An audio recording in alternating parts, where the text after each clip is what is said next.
In this episode, we talk about managing joint pain.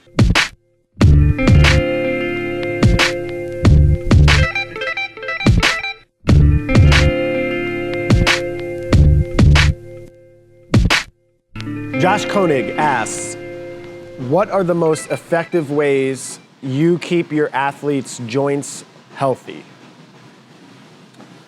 So it's kind of a tough question. I think the first thing I have to do to answer that question is maybe tackle what is a healthy joint, because I think people get lost in the market thinking that if somebody has a little bit of pain, then the joint's not healthy, or if somebody's range of motion isn't where an elite gymnast or an elite mover's range of motion is, then they have an unhealthy joint. So I'd like to just simplify it and say that a healthy joint is one where you have a range of motion that allows you to effectively do the things that you want to do. So let's take a shoulder, for example. If you're a gymnast or a swimmer, the range of motion requirements to have a healthy joint to be able to participate in those activities on a day-to-day basis might be different than somebody whose general fitness program is, with regards to their shoulders, only wanting to do bench press and lat pull downs and maybe some bodybuilding accessory activities. So range of motion requirements that allow you to do an activity that you want to do on a regular basis. And then secondary with regards to pain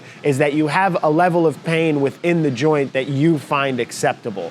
And I say that because I don't really think that anybody can exist pain-free all the time. I think that pain is a part of the process of training adaptation. I think that it comes in cycles, and you can irritate a joint, it can become painful, then with some rest and recovery, recuperation, and some active focus to try to take care of your body, the pain will subside and go away, and it kind of acts as some sort of a cyclical process. And I don't think every time you go through that cycle, you go through having an unhealthy joint when you're in a pain cycle and a healthy joint when you're out of a pain cycle. So those two things would dictate a healthy joint to me. Range of motion that allows you to do what you want to do, and a level of pain that is acceptable and allows you to continue to do that activity. Now, I don't mean that be stubborn and drive yourself to do an activity if you're in a pain environment, but I think having a relationship with pain where it's a little bit more nuanced and it's not automatically thought of that, oh my God, pain is bad, is something that will serve you well as an athlete.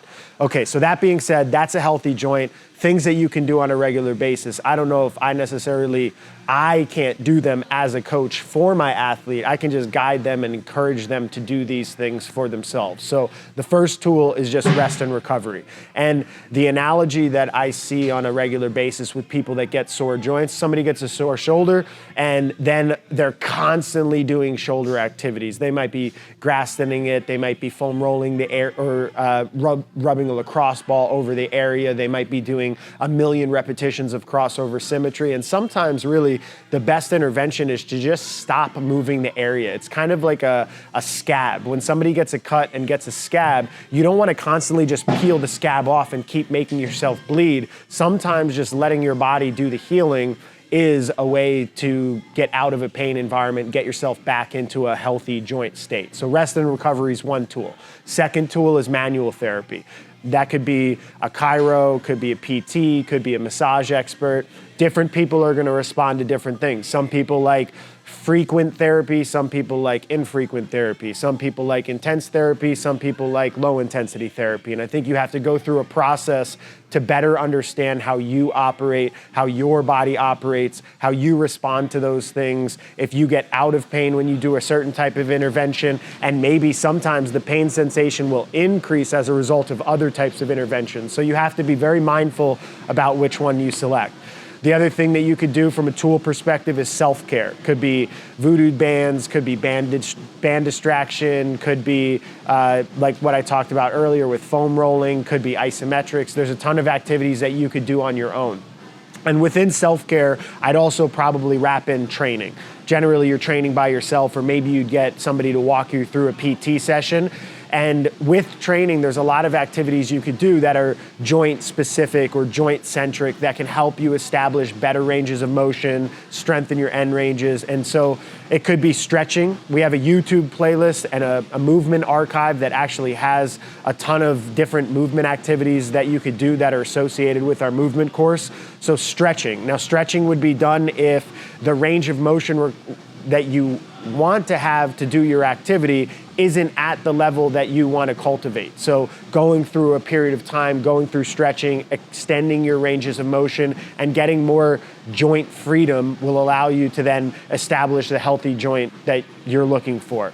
Then there's breathing activities. Generally, breathing activities would be done with somebody's in a high pain environment. So if you think of pain as a threat signal that your body is sending you on a regular basis, if you can use your breathing to manipulate your nervous system and establish a little bit more parasympathetic tone, you can use your breath to calm yourself, calm your nervous system, and then that decreases the threat response. And even though it's not taking care of the local issue that you might be having, your body as a systemic unit, as it becomes less threatened, you become a little bit more relaxed, and then that can help with the pain side of the healthy joint equation. Then we have end range isometrics. The end range isometrics is actually a training category that is in the stretching YouTube playlist. So we combine those two because anytime you stretch, we believe as an organization, as you open up your ranges of motion, you want to be able to strengthen those as well. So isometrics in an end range just basically mean if you're going to take your joint into like a shoulder as an example, all the way through an overhead motion, then you want to have strength and control in that range of motion when your arm's all the way overhead. And then the last would just be general strength training. So any type of strength training could be something to establish better range of motion. It could be carries, it could be throws, it could be rotational work, it could be core bracing and stability work, it could be accessory work, it could be accommodating resistance and bands work. There's a ton of different types of activities you can do to establish better ranges of motion, better control over your ranges of motion, and decrease the pain sensation as a result of having better control, which then the nervous system just lowers the threat response because you have control and you're not afraid to go into a range of motion that's potentially unsafe.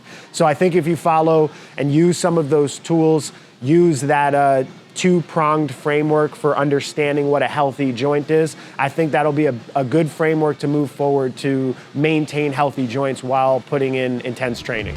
When I created Training Think Tank, I wanted it to be just that, a think tank, a group of people that gets together and challenges each other's ideas on training. So what you watch in this video is one coach's beliefs.